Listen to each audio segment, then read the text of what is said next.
الحمد لله رب العالمين، والصلاة والسلام على أشرف الأنبياء والمرسلين. أما بعد، فأعوذ بالله من الشيطان الرجيم. بسم الله الرحمن الرحيم. ولا تقربوا الزنا إنه كان فاحشة وساء سبيلا. صدق الله العظيم. اللهم صل على محمد وعلى آل محمد كما صليت على إبراهيم وعلى آل إبراهيم إنك حميد مجيد. رب اشرح لي صدري ويسر لي أمري واحلل عقدة من لساني يفقهوا قولي. صدق اللہ العظیم. حمد و ثنا ہو ذات باری کے لیے جو دونوں جہاں کا رب ہے.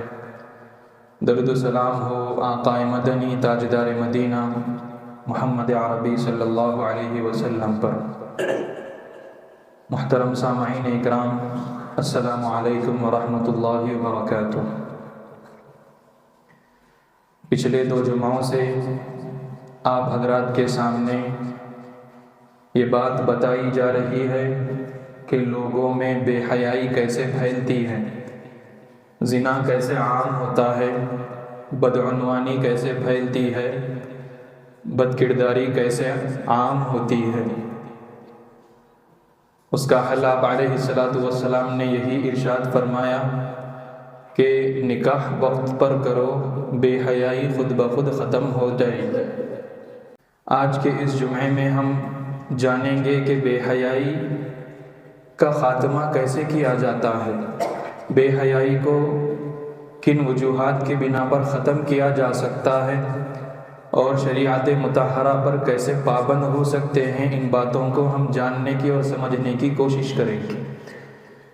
میں اللہ تعالیٰ سے دعا کرتا ہوں کہ اللہ تعالیٰ مجھے بھی صحیح بات کہنے کی اور صحیح بات پہنچانے کی توفیق نصیب فرمائے، اور ہم تمام کو قرآن مجید کے مطابق عمل کرنے کی توفیق نصیب فرمائے. محترم و مکرم معزز سامعین اکرام، عوام میں جو برائی پھیلتی ہے یا بے حیائی پھیلتی ہے یا بدعنوانی پھیلتی ہے، تو صرف اور صرف اس کی ایک وجہ زیادہ سامنے آتی ہے. ویسے تو بہت سارے وجوہات ہیں، نشے کا ہونا، ڈرگس کا استعمال کرنا، اور ایسے ہی بہت ساری چیزیں ہیں جو لوگوں کو بے حیائی کی جانب لے کر جاتی ہیں. لیکن ان سب میں سب سے زیادہ اور اہم جو چیز ہے وہ بے نکاح روی سے رہنا. عوام کا اور نوجوانوں کا نکاح سے دور رہنا یہ بھی ایک بہت بڑا سبب ہے جس کی وجہ سے لوگوں میں بے حیائی عام ہوتی ہے. ایک تو ہمارے معاشرے میں ایسا مزاج بن گیا ہے کہ لڑکے کا نکاح اس وقت تک نہیں کیا جاتا جب تک کہ وہ کچھ قابل نہ بن جائے. جب تک وہ قابل بنتا ہے تو پھر اس کی عمر لگ بھگ 28 سال اور 30 سال کی ہو جاتی ہے. آدھی عمر تو اس کی ایسے ہی گزر جاتی ہے. لیکن لڑکیوں کے لیے بھی یہی مسئلہ رکھا جاتا ہے کہ لڑکی کو ڈاکٹر بنانا ہے یا پھر MBA پڑھانا ہے یا بہت زیادہ تعلیم حاصل کروانا ہے، جس کی وجہ سے ہمارے نوجوان نسل نکاح سے دور ہوتے ہیں اور بے حیائی کا اور گناہوں کے وہ شکار بن جاتے ہیں. اسی کو آپ علیہ السلام نے فرمایا تھا، یا معشر الشباب من استطاع منکم الباءۃ فلیتزوج. اے نوجوانوں کی جماعت، اگر تمہارے پاس استطاعت ہو جائے اور اتنی طاقت ہو جائے کہ تم نکاح کر سکتے ہو اور خود کے اخراجات مکمل کر سکتے ہو تو چاہیے کہ تم نکاح کر لو. شریعت میں کوئی ظلم و زیادتی نہیں رکھی، بلکہ اس گناہ سے بچنے کا آسان طریقہ یہی بتایا کہ نکاح کو آسان کرو، بے حیائی اپنے آپ دور ہو جائے گی. لیکن چونکہ ساری مصیبتوں کو ہم نے اپنے اوپر ڈال لیا ہے، سماج کو دیکھ کر، معاشرے کو دیکھ کر، معاشرے میں کیا کیا نکاح کے وقت کون سے چیزیں پائی جاتی ہیں، لہٰذا اگر ہم ان کو انجام نہیں دیں گے تو ہمارے رشتہ دار ہمیں برا بھلا کہیں گے، ہمارے پڑوسی ہمیں برا بھلا کہیں گے، انہیں نکاح کرنے کی، ہمارے جیسا نکاح کرنے کی بھی طاقت نہیں تھی، لہذا ان باتوں کو دیکھ کر وہ سارے بوجھ ہم ڈال لیتے ہیں جو کہ شریعت نے ہمیں ان بوجھوں کو ہلکا کرنے کے لیے کہا تھا۔ شریعت نے تو کوئی دباؤ نہیں کیا تھا کہ اس طرح کے اخراجات کرنے چاہیے اور اتنا زیادہ ایک نکاح میں خرچ کرنا چاہیے۔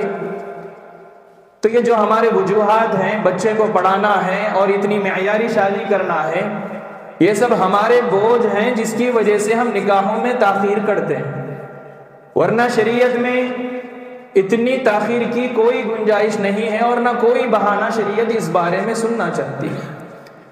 لڑکوں کے لیے صرف اور صرف ایک ہی مسئلہ ہے، وہ ہے مہر کا، اور مہر کو بھی اتنا آسان کر دیا کہ اگر وہ چاہے تو بعد میں بھی اس کو ادا کر سکتا ہے، اور چونکہ مہر ملک بضاعہ کا ایک حصہ ہے، یعنی عورت کو جو ہم اپنے پاس رکھتے ہیں اور اس سے جو فائدہ اٹھاتے ہیں اس کے عوض میں مہر دیا جاتا ہے، تو لہذا شریعت نے اس بات کی پابندی عائد کر دی کہ اگر آپ جس سے نکاح کر رہے ہیں تو وہ جو آپ کی زندگی میں جو شریک حیات بن رہی ہے اسی سے نکاح کا مہر مقرر کرنا چاہیے، کیونکہ جو آدمی جس چیز کا مالک ہوتا ہے وہی اپنی چیز کی قیمت لگا سکتا ہے۔ لہذا مردوں کو یہ اختیار نہیں ہے کہ میں اتنا مہر دینا چاہتا ہوں یا میں اتنا مہر مقرر کرتا ہوں، نہیں، چونکہ وہ آگے والے کی چیز ہے، ملک بضاعہ جس سے لوگ فائدہ اٹھاتے ہیں، تو مہر کا تعین کرنا بھی لڑکی والوں کے اوپر،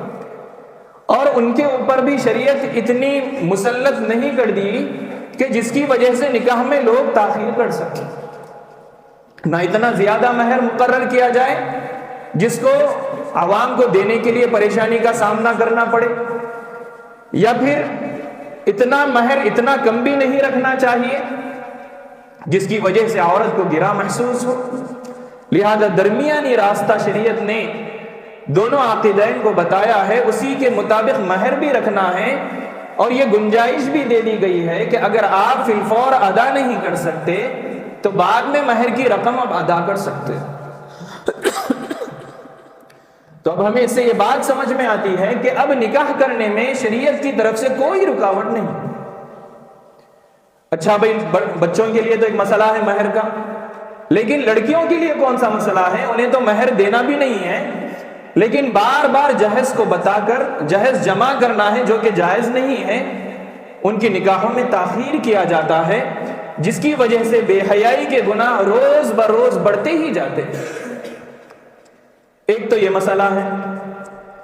دوسرا مسئلہ، نکاح ہونے کے بعد بہت سارے لوگوں کے نکاح جو تام تک نہیں پہنچتے، مکمل نہیں ہوتے، درمیان سے نکاح ٹوٹ جاتے ہیں، یا پھر خلا لے لیتے ہیں، یا طلاق کی نوبت آ جاتی ہے، یا بے بگی کے شکار ہو جاتے ہیں، چاہے وہ عورت ہو چاہے وہ مرد ہو۔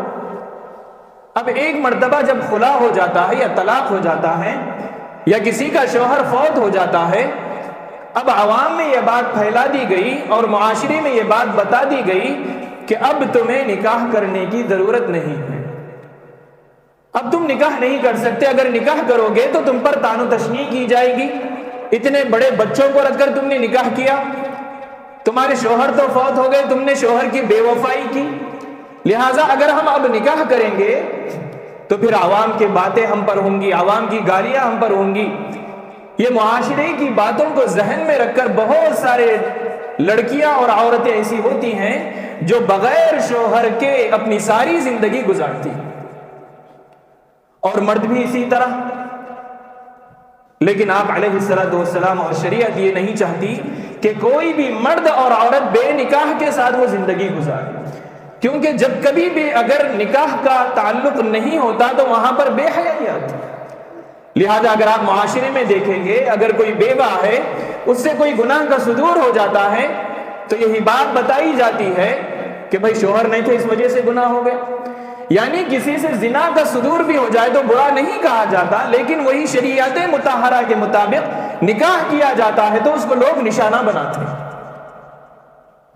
40 سال کی عمر میں اگر کوئی عورت بیوہ ہو گئی، اب اس کے نکاح کرنے پر لوگ معیوب سمجھتے ہیں، اور طرح طرح کے باتیں بناتے ہیں.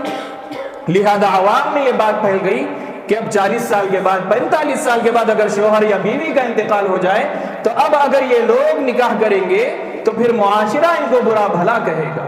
لہذا ہمیں معاشرے کے مطابق زندگی گزارنی ہے.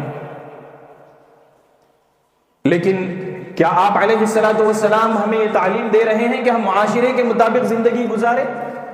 نہیں. آپ علیہ الصلوۃ والسلام فرماتے ہیں کہ میں نے جیسی زندگی گزار کر بتائی ہے ویسی زندگی تم اختیار کرو. کیا آپ علیہ الصلوۃ والسلام نے بیواؤں سے نکاح نہیں فرمایا؟ بڑی عمر کے خواتین سے نکاح نہیں فرمایا؟ تو پھر یہ عوام میں یہ بے حیائی کے اسباب کیوں پائے جا رہے ہیں؟ نکاح سے لوگوں کو کیوں دور کیا جا رہا ہے؟ تو بات سمجھ میں آتی ہے کہ ہم جو ہیں شریعت کے مطابق زندگی گزارنا نہیں چاہتے، بلکہ ہم عوام کے اور معاشرے میں جو کام دیکھے جاتے ہیں انہی کے مطابق زندگی گزارنا ہم پسند کرتے ہیں. ایک بیوہ کے دل پر کیا گزر رہی ہے کسی کو احساس نہیں ہوتا. ہاں اگر شوہر اور بیوی ہے، دونوں بھی زندہ ہیں اور زندگی اچھے گزار رہے ہیں، اس کے باوجود دوسرا نکاح کرنے کی لوگوں کو خواہش ہوتی ہے. میں اور ایک نکاح کرنا چاہ رہا ہوں، میں اور ایک نکاح کرنے کی اجازت دیجئے، میں بغیر بیوی کے اجازت لیے کہ اور ایک نکاح کرنا چاہتا ہوں. کیا بھئی آپ کے سامنے آپ علیہ الصلوۃ والسلام کی وہ سنتیں نہیں ہیں کہ آپ نے بیواؤں کے ساتھ کیسے نکاح فرمایا؟ ایک سنت کو آپ لے لیتے، آپ کامیابی کو پہنچ جاتے. نہیں، ہمیں ہمارا شوق پورا کرنا، شریعت کے مطابق زندگی گزارنا نہیں ہے، ہمیں تو ہمارا شوق مکمل کرنا. حالانکہ آپ علیہ الصلوۃ والسلام کو قرآن مجید میں اللہ تبارک و تعالیٰ نے فرمایا لقد کان لکم فی رسول اللہ اسوۃ حسنہ، اے ایمان والو تمہارے لیے بہترین نمونہ، بہترین اسوہ جو ہیں وہ پیارے آقا علیہ الصلوۃ والسلام کی ذات اقدس. اگر آپ نمونہ، اگر آپ مثال اگر آپ ان کی اختیار کریں گے تو آپ بھی زمانے میں روشن ہو کر زمانے کو روشن کرنے والے بنیں گے. اگر آپ عوام کی باتوں میں آ کر نکاح جیسے عظیم عمل سے پیچھے رہ جائیں گے تو پھر زناؤں میں، بے حیائی کے کاموں میں، بد کرداری میں اپنی زندگی کو گزارنے والے بنیں گے، جس کو قرآن مجید برا راستہ بتاتا ہے. وَلَا تَقْرَبُوا الزِّنَا إِنَّهُ كَانَ فَاحِشًا وَسَاءَ سَبِيلًا. زنا کا جو راستہ ہے وہ بہت ہی برا اور گھٹیا راستہ. ایک مرتبہ حضرت عمر بن خطاب رضی اللہ عنہ کے دور میں حج کے لیے آئے حضرت عمر رضی اللہ عنہ کعبے کا طواف کر رہے تھے. آپ نے حجر اسود کا بوسہ لیا اور اس کو چوما تو بہت سارے لوگ ایسے تھے جو ایمان میں نئے نئے داخل ہوئے تھے اور بہت سارے لوگ پرانے بھی تھے. جب سب کی نگاہیں حضرت عمر رضی اللہ عنہ کی جانب بڑی، یہ مشہور واقعہ ہے، سب لوگ حیرانگی سے دیکھنے لگے تو حضرت عمر رضی اللہ عنہ کو خدشہ ہوا کہ کہیں زمانے جاہلیت میں لوگ اس طرح کرتے تھے کہ وہ اپنے پتھروں کی پوجا کرتے تھے، لہذا عوام یہ نہ سمجھے کہ عمر بھی پتھر کی پوجا کر رہا ہے یا پتھر کو چوم رہا ہے، اس سے غلط عقیدہ بیان نہ ہو جائے، لوگ شک و شبے میں پڑ نہ جائیں.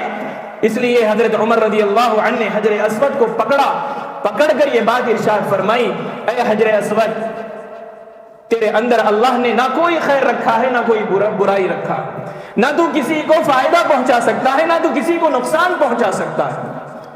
ہاں لوگوں کے دل میں یہ بات، یہ خیال آ سکتا ہے کہ عمر نے تجھے کیوں چوما، تو یاد رکھ لو اے لوگو، اے حجر اسود، میں نے میرے نبی صلی اللہ علیہ وسلم کو ایسا کرتے ہوئے دیکھا، لہذا جیسے میرے نبی نے کیا تھا اسی بنیاد پر میں تجھے بوسہ دے رہا ہوں. بات آگے والوں کو سمجھ میں آئے نہ آئے، لیکن آپ علیہ الصلوۃ والسلام نے اگر کوئی عمل کر بتایا ہے، اب ہمارے لیے کوئی حجت، کوئی دلیل یہ نہیں بنتی کہ ہم ایسا کیوں کریں، معاشرہ ایسا کیوں کرتا ہے. نہیں، کوئی بات نہیں، نبی نے کر بتایا ہے، نبی نے بیواؤں سے نکاح کر کے بتایا ہے، نبی نے سہارا دینے کے لیے نکاح کر کے بتایا ہے. تو اب کسی آدمی کو، کسی بیوہ عورت کو، کوئی ایسا مرد جس کی بیوی فوت ہو جائے یا پھر کوئی ایسی عورت جو خلا وابستہ ہو جائے، اب کسی کو اجازت، اور یہ اجازت نہیں ہے کہ وہ بے نکاحی کی زندگی گزارے، کیونکہ انسان کا شعور اور جذبات ختم نہیں ہوتے. آپ علیہ الصلوۃ والسلام جانتے ہیں کہ جذبات اور خواہشات کب تک انسانوں کے رہ سکتے ہیں. آپ سمجھتے ہیں کہ ہم کنٹرول کر سکتے ہیں، نہیں ہو سکتا. لوگ زناہوں میں ملوث ہو جاتے ہیں. اس وجہ سے آپ علیہ الصلوۃ والسلام نے فرمایا کوئی عورت بے نکاح زندگی نہ گزارے، کوئی مرد بے نکاحی کی زندگی نہ گزارے۔ میرے عزیز و نوجوانوں، یہ ایک بہت بڑا مسئلہ ہے۔ یہ دو مسائل ہیں، ایک تو نکاح میں لوگوں کی بہت زیادہ تاخیر کی جاتی ہے، ایک لمبی خاصی اچھی خاصی عمر گزر جاتی ہے، بچوں کے نکاح نہیں کرتے، جس کی وجہ سے روز بروز زنا کے گناہ ہمارے سامنے روداد ہوتے رہتے ہیں۔ دوسرا، اگر کوئی عورت ہے جس کا نکاح ٹوٹ جائے یا کوئی مرد ہے اس کی بیوی فوت ہو جائے تو معاشرے کو سامنے رکھ کر یہ لوگ بھی نکاح نہیں کرتے، جس کی وجہ سے زنا میں بے جا بڑھوتری ہو رہی ہے اور زنا دن بدن بڑھتا جا رہا ہے۔ اور تیسری وجہ، سب سے بڑی وجہ جو ہے وہ میں آپ کو آج بتانا چاہتا ہوں کہ ہمارے چھوٹے بچوں کا رہن سہن۔ میرے عزیز و نوجوانوں، بڑے دل کے دکھ کے ساتھ یہ بات کہنی پڑتی ہے کہ آپ علیہ السلام نے فرمایا کہ جب بچے 7 سال کے ہو جائیں تو انہیں نماز کا حکم دو، اور اگر تمہارے بچے 10 سال کے ہو جائیں تو ان کے بستروں کو الگ کر دو۔ وَاضْرِبُوهُنَّ فِي الْمَضَاجِعِ وَاضْرِبُوهُنَّ، اگر وہ 7-10 سال کے ہو جائیں تو ان کے بستر الگ الگ کر دو۔ آپ سمجھتے ہیں کہ میرا بچہ چھوٹا ہے، 10 سال کا ہے، آپ سمجھتے ہیں کہ میری لڑکی 10 سال کی ہے، چھوٹی ہے، تو شریعت کیوں بھائی؟ آپ شریعت سے زیادہ جانتے ہیں۔ آپ علیہ السلام نے فرمایا کہ جب لڑکی 10 سال کی ہو جائے تو اب ماں کو بھی اجازت نہیں ہے کہ وہ اپنی بیٹی کو خریب سنائے، اور ماں کو بھی یہ اجازت نہیں ہے کہ بیٹے کو اپنے خریب سنائے، اور والد کو بھی یہ اجازت نہیں کہ وہ اپنی لڑکی کو یا اپنے بیٹے کو خریب سنائے۔ ہر ایک کے بستر الگ الگ کر دینے چاہیے۔ ہاں، جب وہ 12 سال کے ہو جائیں تو پھر ہر ایک بچی کے لیے ضروری ہے کہ وہ پردے کا اہتمام کرے۔ آج آپ ہمارے اسلام کا ماحول دیکھ لیں، 10 سال کی عمر سے 12 سال کی عمر سے ہم اپنے بچوں کو ایسی جگہ اسکول میں ڈالے ہوئے ہیں جہاں پہ مخلوط تعلیم کا نظام ہے، جہاں پر نہ لڑکیوں کی کلاسز الگ ہیں نہ لڑکوں کی کلاسز الگ ہیں، سب کی مخلوط تعلیم ہے۔ آج چھوٹے چھوٹے بچے کو ان گناہوں کے بارے میں معلوم ہے۔ ایک تو ہم ہمارے گھروں میں اتنا پردے کا اہتمام نہیں کرتے، جس کی وجہ سے بچے باشعور ہو جاتے ہیں، جس کا نتیجہ یہ نکلا پچھلے ایک ہفتہ پہلے کہ ایک 13 سال کی لڑکی 12 سال کے لڑکے کو لے کے فرار ہو گئی۔ سوشل میڈیا کی پچھلے ہفتے کی بات میں بتا رہا ہوں آپ کو۔ اتنے چھوٹے بچوں کو کیا معلوم ہوگا اس گناہ کے بارے میں، اس بے حیائی کے بارے میں، لیکن آپ روز بروز اپنی آنکھوں کے سامنے دیکھتے ہیں کہ یہ بے حیائی کے واقعات اب چھوٹے بچوں میں بھی پائے جاتے ہیں۔ اس کی سب سے بڑی وجہ یہی ہے کہ ہم گھروں میں پردے کا ماحول نہیں بنائیں گے، اور جب وہ 10 سال کے ہو جاتے ہیں تو ہم ان کے بستروں کو الگ نہیں کرتے، اور 12 سال کے ہو جاتے ہیں تو پردے کا اہتمام نہیں کرواتے۔ اب لوگوں کو سوال ہو سکتا ہے، کیا مولانا آپ گھر میں ہمارے گھر کے اندر تک کی باتیں بولیں گے؟ کیا کسی والد کی بات بری ہو سکتی ہے؟ کیا کسی والدہ اور والد کی نیت بری ہو سکتی ہے؟ یقیناً کسی عالم کو اجازت نہیں ہے کہ وہ آپ کے گھر میں داخل ہو۔ کسی عالم کو، کسی عالم دین کو اتنی اجازت نہیں ہے کہ وہ آپ کے گھر کے اندر کے معاشرے کی بات بتائے۔ لیکن کیا دین آپ کو نہیں بتائے گا؟ کیا اللہ تبارک و تعالیٰ آپ کو بات نہیں بتائیں گے؟ کیا نبی آپ کے گھر میں داخل نہیں ہو سکتے؟ کیا نبی کی باتیں آپ کے گھر میں نہیں آئیں گی؟ اگر نبی کی باتوں پر عمل کرنا نہیں ہے، جب اللہ کی باتوں پر عمل کرنا نہیں ہے، تو دین کس لیے ہے؟ کیا دین سننے سنانے کے لیے ہے؟ کیا صرف جمعے میں بتانے کے لیے ہے؟ یا صرف ایک دوسرے کو نصیحت کرنے کے لیے؟ نہیں میرے عزیزوں نوجوانوں، دین جو نازل کیا گیا ہے وہ عمل کرنے کے لیے نازل کیا گیا ہے۔ بے حیائی تبھی رکے گی جب ہم آپ علیہ السلام کے احکامات پر چلیں۔ آپ علیہ السلام نے بتا دیا کہ 10 سال کے بعد بچوں کے بستر الگ کر دیں، کرنا ضروری ہے ہمارے لیے اور لازم ہے۔ بچی 12 سال کی ہو جائے تو ہر بچی کو پردہ کرانے کا حکم ہمیں دیا گیا، کرنا ضروری ہے۔ یہ آپ کے اور میرے یا ایک عالم دین کے گھر کا دین نہیں ہے، یہ اللہ کا دین ہے۔ اگر ہمیں جنت چاہیے اور آخرت کی ہمیشہ کی زندگی، ہمیشہ کی خوشی چاہیے، تو ان باتوں پر عمل کرنا ہمارے لیے بے حد ضروری ہے۔ اللہ تعالیٰ فرماتے ہیں تلک حدود اللہ، یہ جو ہیں یہ اللہ تعالیٰ کے حدود ہیں۔ وَمَن يُطِعِ اللَّهَ وَرَسُولَهُ، اور جو اللہ اور اس کے رسول کی اطاعت کرتا ہے، فقد فاز فوزا عظیما، وہ بہت بڑی کامیابی کو پہنچتا ہے۔ اگر نہیں کریں گے تو پھر روز بروز ایسے واقعات جو عوام میں پائے جاتے ہیں ہمارے گھروں میں بھی ہو سکتے ہیں، اور ہم اس گناہ کی سزا کو بے حد معمولی سمجھتے ہیں۔ آج اگر کوئی زنا کر لیا، کوئی زنا کا صدور کسی سے ہو جائے تو اس کو کم درجے کا گناہ اور بالکل حقارت کی نظر سے دیکھتے ہیں۔ اب چونکہ ہمارے پاس قصاص کا مسئلہ نہیں ہے ہمارے ہندوستان میں، تو بے پناہ، بے راہ روی، بے حیائی کے ساتھ اس گناہ کو انجام دیا جاتا ہے۔ اللہ تعالیٰ فرماتے ہیں قرآن مجید میں وَاللَّاتِي يَأْتِينَ الْفَاحِشَةَ مِن نِّسَائِكُمْ فَاسْتَشْهِدُوا عَلَيْهِنَّ أَرْبَعَةً مِّنكُمْ، اگر تمہاری بیویوں میں یا عورتوں میں کوئی فاحشہ گناہ کرے، وَاللَّاتِي يَأْتِينَ الْفَاحِشَةَ مِن نِّسَائِكُمْ، تمہاری بیویوں میں سے کسی ایک عورت نے بھی اگر بے حیائی کا گناہ کیا، فَاسْتَشْهِدُوا عَلَيْهِنَّ، تو چاہیے کہ وہ 4 گواہوں کو پیش کرے۔ فَاسْتَشْهِدُوا عَلَيْهِنَّ أَرْبَعَةً مِّنكُمْ، 4 گواہوں کو وہ پیش کرے۔ فَإِن شَهِدُوا فَأَمْسِكُوهُنَّ، اگر 4 گواہ مل کر آپ کے سامنے آ جائیں اور یہ بات کہے کہ ہم نے آپ کی فلاں بیوی کو یا عورت کو یہ گناہ کرتے ہوئے دیکھا، فَأَمْسِكُوهُنَّ فِي الْبُيُوتِ، تو ان کو ان کے گھروں میں قید کر دو۔ فَأَمْسِكُوهُنَّ فِي الْبُيُوتِ حَتَّى يَتَوَفَّاهُنَّ الْمَوْتُ، اور ان کو اس وقت تک گھر میں قید کر دو جب تک کہ وہ بھوک اور پیاس کی حالت میں انہیں موت نہ پہنچے۔ کھانا نہیں دینا ہے اور انہیں بالکل تنہا کر دینا ہے، ایک روم میں، کمرے میں بند کر دینا ہے۔ حَتَّى يَتَوَفَّاهُنَّ الْمَوْتُ أَوْ يَجْعَلَ اللَّهُ لَهُنَّ سَبِيلًا، یہاں تک کہ انہیں موت آ کر پکڑ لے، یہی ان کی سزا ہے۔ بھوکا پیاسا رکھ کے ایک کمرے میں بند کر دے کے جب تک انہیں موت نہ آ جائے، شریعت نے یہ سزا ہونے کے لیے طے کی۔ یہ قرآن مجید کی آیت ہے، میں آپ حضرات کو سنا۔ آج بے گناہی کا زنا کر کے لوگ سوشل میڈیا پر ڈال دیتے ہیں، اور کس کی بچی ہے، کس کا لڑکا ہے، کچھ نہیں دیکھا جاتا۔ دن بدن مسلمانوں میں بے حیائی جتنا ہو سکے پھیلائی جا رہی ہے، اور اس کی کتنی بڑی سزا ہے کسی کو معلوم بھی نہیں۔ وَاللَّذَانِ يَأْتِيَانِهَا مِنكُمْ فَآذُوهُمَا، اللہ نے فرمایا اگر مردوں نے یہ گناہ کیا انہیں بھی چاہیے کہ انہیں بھی سخت سے سخت سزا دی جائے۔ وَاللَّذَانِ يَأْتِيَانِهَا مِنكُمْ فَآذُوهُمَا، اور اگر وہ گناہوں پہ گناہ کرتے رہیں توبہ نہ کرے، پھر ان کے لیے دردناک عذاب میں نے تیار کر رکھا ہے جن کی غذا خون اور پیپ ہوگی۔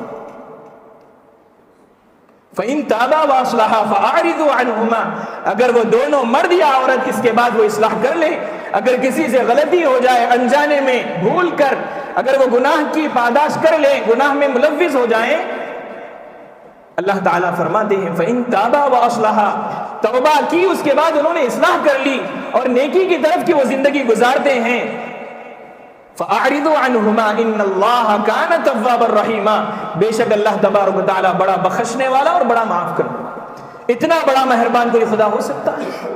اتنا بڑا گناہ کرنے کے بعد، اتنی بے حیائی کے کام کرنے کے بعد اللہ تعالیٰ صاف طور پر یہ بات کہتے ہیں اگر کسی سے اگر یہ گناہ کا صدور بھی ہو جائے، اب پھر وہ توبہ کرتے ہیں، فَإِن تَابَا وَأَصْلَحَا، اور اپنی اصلاح کرتے ہیں، فَأَعْرِضُوا عَنْهُمَا، اور اپنی خندہ پیشانی کے ذریعے سے اپنی زندگی کو سدھار کر گزارتے ہیں، اِنَّ اللَّهَ كَانَ تَوَّابًا رَحِيمًا، اے نبی صلی اللہ علیہ وسلم آپ میرے ایسے بندوں سے کہہ دیجئے کہ ان کا اللہ بالکل ظالم نہیں ہے، انہیں دوزخ میں ڈھکیلنے والا نہیں ہے، انہیں ہمیشہ کے عذاب میں مبتلا کرنے والا نہیں ہے، ان کا رب بے حد مہربان ہے، بڑا معاف کرنے والا ہے اور گناہوں کی بخشش کرنے والا ہے۔ میرے عزیز و نوجوانوں، اگر ہم نہیں جانتے تو وہ ہم ہماری شریعت کو نہیں جانتے، لوگ نہیں جانتے، کوئی بات نہیں ہے، غیر قوم نہیں جانتی، انہیں کرنے دیجئے بے حیائی کے کام۔ کم سے کم ہمیں تو چاہیے کہ ہم ہمارے بچوں کے بستر الگ کریں، ہم اتنا تو کر سکتے ہیں اپنے گھروں میں، ہم کم سے کم اپنے بچوں کے لیے ایسی تعلیم کا نظام کریں جہاں پر مخلوط تعلیم کا نظم نہ ہو، جہاں پر بچیوں کی تعلیم الگ دی جاتی ہو یا بچوں کی تعلیم الگ دی جاتی ہو۔ افسوس، صد افسوس سے بات کہنی پڑتی ہے کہ بالکل بے حیائی ہمارے گھروں میں بھی ہے اور معاشرے میں بھی ہے اور اسکولوں میں بھی روز بروز ایسے واقعات پیش آتے ہیں۔ 13 سال کے بچی کو اور 12 سال کے بچے کو کیا شعور ہو سکتا ہے اس گناہ کے بارے میں؟ آج آپ گھر کے بچے سے پوچھیے کون نہیں جانتا ہے یہ گناہ؟ اس کی سب سے بڑی وجہ یہی ہے کہ میرے عزیز و نوجوانوں، جیسا ہم نے شریعت مطہرہ کو جاننا چاہیے تھا، جیسے آپ علیہ الصلوۃ والسلام نے ہمیں بتایا، عمل کر کے بتایا، ویسا ہم عمل نہیں کرتے اور خود عمل کرنے کو پسند بھی نہیں کرتے۔ شریعت صرف پڑھنے کے لیے، کتابوں میں محفوظ کرنے کے لیے نہیں آئی۔ صحابہ اکرام کے سامنے جب شریعت آئی تو صحابہ اکرام نے عمل کر کے بتایا.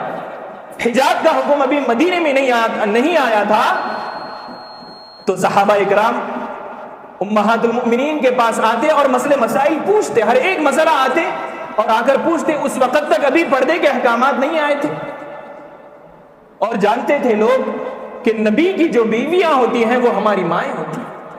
وَأَزْوَاجُهُ أُمَّهَاتُهُمْ، نبی کی جو بیویاں ہوتی ہیں وہ ان معاشرے کی مائیں، امت کی مائیں ہوتی ہیں.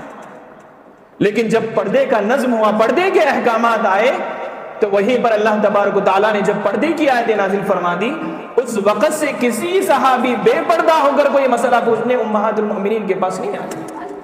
اگرچہ کہ ان کے ذہنوں میں یہ بات تھی کہ نبی کی جو بیویاں ہیں وہ ہماری مائیں ہیں، اس کے باوجود اللہ نے فرمایا کہ اب بے پردہ ہو کر کوئی مسئلہ نہیں پوچھ سکتا. آپ کہتے ہیں کہ میری بیٹی ہے، میری بیٹی سے کیا پردہ کرنا ہے، کہیں کو بستر الگ کرنا ہے، میرے بچے سے بستر الگ کرنا ہے. وہ بھی مائیں تھی، لیکن اس کے باوجود قرآن مجید کا ایک حکم آ گیا، اس کے باوجود انہوں نے عمل کر کے بتایا. میرے عزیز و نوجوانوں، ہمیں بھی عمل کر کے بتانا ہے. آپ علیہ السلام نے فرما دیا 7 سال کے ہو جائیں تو نماز کی پابندی کرواؤ، اور پھر 10 سال کے ہو جائیں تو وَضْرِبُوهُنَّ، انہیں مارو، اور پھر فِي الْمَضَاجِعِ وَضْرِبُوهُنَّ، اور ان کے بستروں کو بھی الگ کر دو. فَإِنْ أَطَعْنَكُمْ، ہر ایک کو چاہیے کہ وہ اسی طرح شریعت کی اطاعت کرے. یہی باتیں تھی جو آپ حضرات کے سامنے لانی تھی. دن بدن دیکھنے میں آ رہا ہے کہ بے حیائی کے کام چھوٹے بچوں میں بھی پائے جا رہے ہیں، بڑے نوجوانوں میں بھی پائے جا رہے ہیں، اور معاشرے کے بڑے بوڑھوں میں بھی پائے جا رہے ہیں. کوئی بڑا، کوئی نوجوان، کوئی چھوٹا، کوئی خاص، کوئی عام اس گناہ سے محفوظ نہیں. ہمیں چاہیے کہ ہم امت بنیں، آپ علیہ السلام کے سچے امتی بن کر دکھائیں. کہیں ایسا نہ ہو کہ کل قیامت کے دن اگر آپ صلی اللہ علیہ وسلم کے سامنے ہمارے اعمال پیش ہوں تو پھر ہمیں کہیں بھی صورت دکھانے کے لائق نہیں ہو سکتے. وَمَن يَعْصِ اللَّهَ وَرَسُولَهُ وَيَتَعَدَّ حُدُودَهُ يُدْخِلْهُ نَارًا خَالِدًا فِيهَا، اللہ نے فرمایا جو میرے حدود کو توڑتا ہے اور میری نافرمانی کرتا ہے، نَارًا خَالِدًا فِيهَا، وہ ہمیشہ ہمیشہ دوزخ میں رہے گا. توبہ کرنے والوں کو اللہ تعالیٰ پسند کرتے ہیں. اگر کچھ غلطیاں ہو جائیں تو ہمیں توبہ اور استغفار کرنا چاہیے اور نیکی کی طرف ہماری اپنی زندگیوں کو لانا چاہیے. اگر اللہ نے محفوظ رکھا ہے تو پھر اللہ کا بے حد شکر ادا کرنا چاہیے. اور اپنے بچوں کے لیے خاص طور پر آج سے آپ یہ عہد کر لیں کہ ہم کسی بھی حال میں بے پردہ، بے حیائی کے ذریعے، بے حیائی کی تعلیمات ہم اپنے بچوں کے سامنے نہیں تھے. کریں گے بھائی سب؟ ہلو آ رہی آواز، کریں گے سب؟ میں اللہ تعالیٰ سے دعا کرتا ہوں کہ اللہ تبارک و تعالیٰ ہم تمام کو ان باتوں پر، قرآن مجید کے آیات پر اور احادیث مبارک پر عمل کرنے کی توفیق نصیب فرمائیں. بے حیائی کے کاموں سے، بے راہ روی سے ہم تمام کی اللہ تعالیٰ حفاظت فرمائیں. آمین. وآخر دعوانا الحمد للہ رب العالمین.